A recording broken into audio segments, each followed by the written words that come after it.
First Strike Final Hour is a very interesting concept. Fight nuclear war against the whole world and see who can come out on top. The last person standing wins. You start with your selected country and a few defenses.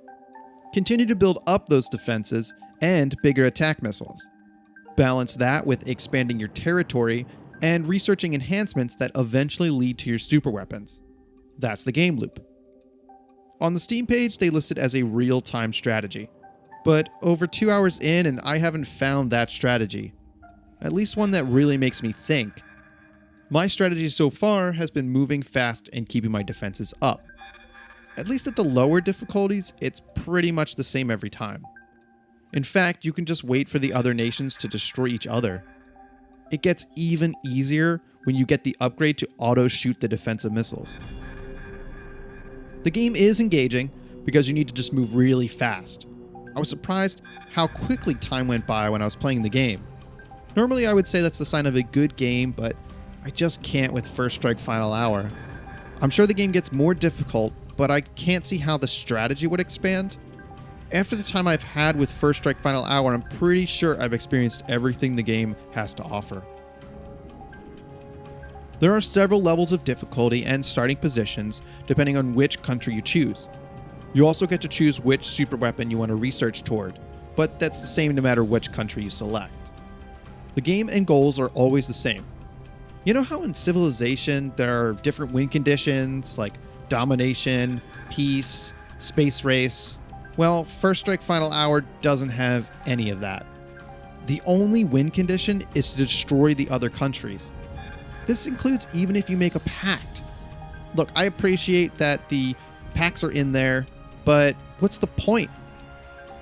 If the pact doesn't factor into you winning, where's the fun?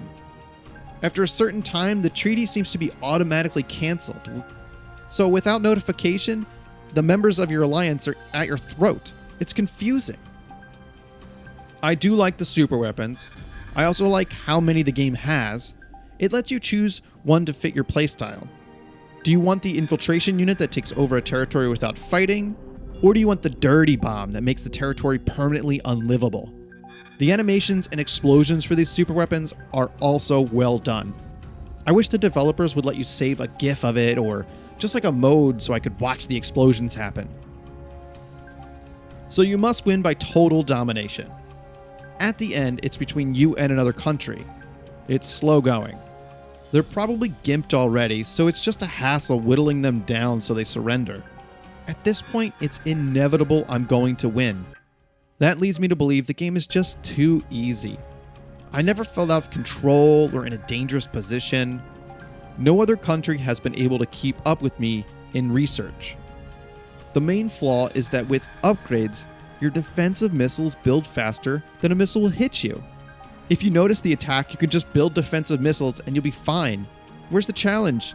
Where's the fun?